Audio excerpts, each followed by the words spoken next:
आप कहते हो कि गौ माता की सेवा करने हम कैसे करें? गौ माता की सेवा के लिए बस एक मन में प्रेरणा चाहिए, रास्ते तो बहुत निकल जाते हैं। एक कोई गौ सेवा धाम हॉस्पिटल में एक भाई आए थे, शायद वो भी कहीं दूर से ही थे, हिमाचल या कहीं से थे, नैनीताल से थे। तो वो एक होटल के मैनेजर है।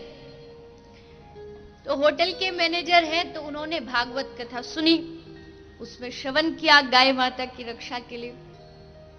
उन्होंने सोचा मैं कैसे गौ सेवा करूं, मैं तो होटल छोड़ के जा नहीं सकता, गौशाला में जाकर के जीवन समर्पित कर नहीं सकता, तो क्या करूं? तो आप सबने देखा होगा जो बड़े बड़े होटल होते हैं उसमें बहुत सारा खाना बनता है, भोजन बनता है, सब्जियां बनती है। तो वो जो सब्जियां, जो फल, जो भी काटा जाता था और उसका छिलका, उसका गुठली, जो भी, उस सबको कचड़े में फेंक दिया जाता था।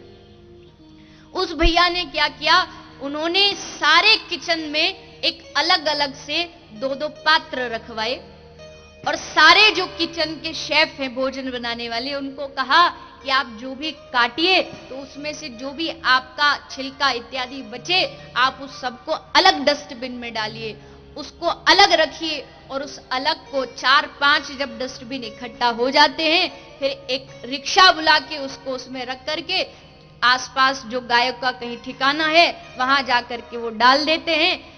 जो वेस्ट हो रहा था वही गौ माता के भोजन के रूप में समर्पित हो गया, गौ रक्षा भी हो गई और तुम्हारा कर्म जो गलत जगह लग रहा था वो गौ माता की सेवा में भी लग गया।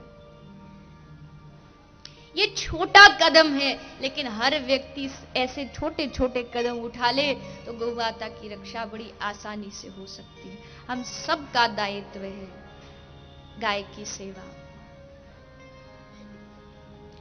जब गौ सेवा धाम हॉस्पिटल में बीमार गाय आती है तो उनके उस दर्शन को करके, उनकी दशा को देख करके हृदय में बड़ा कष्ट होता है कि क्यों भारतीय नहीं जागते हैं, क्यों नहीं सोचते हैं कि क्या गाय की दशा हो रही। मैं आपसे प्रार्थना करूं, बोलने से कुछ नहीं, आप एक बार उस हॉस्पिटल में जाके देखिए, आप एक बार जाके किसी गाय का इलाज होते हुए आपने देख लिया तो आते ही आप गौ सेवा में लग जाओगे, क्योंकि वो दशा आंखों से देखी नहीं जा सकती जब गाय को कष्ट दिया जाता है। गौ की उपेक्षा से पूरा ये समाज नरक बनता जा रहा है। गौ की सेवा से ही, गौ की रक्षा से ही समाज को बचाया जा सकता है।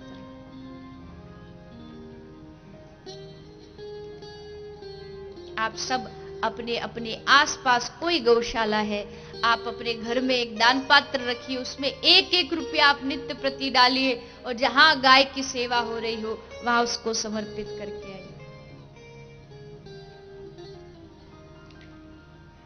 या कितनी माताएं हैं जो पहली रोटी गाय को देती है और बाकी नहीं देती। ये तो हमारा सनातन धर्म कहता है, पहली रोटी आप गाय को खिलाए बिना खा ही नहीं सकते, उस अन्न में पाप का वास हो जाता है। पहली रोटी गाय को नहीं खिलाती, इसको खिलाती है, पतिदेव को। तभी है पतिदेव पहली रोटी खा खा के गाय जैसे सीधे हो गए एकदम।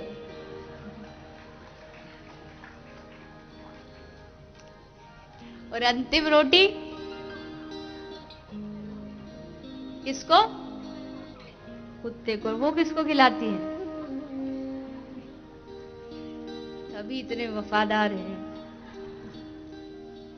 अरे भैया, आप पहली रोटी गाय को नहीं निकालेंगे तो गाय की हर घर से पहली रोटी गाय को निकलनी चाहिए, गौग्रास निकलना चाहिए, गौचारा निकलना चाहिए।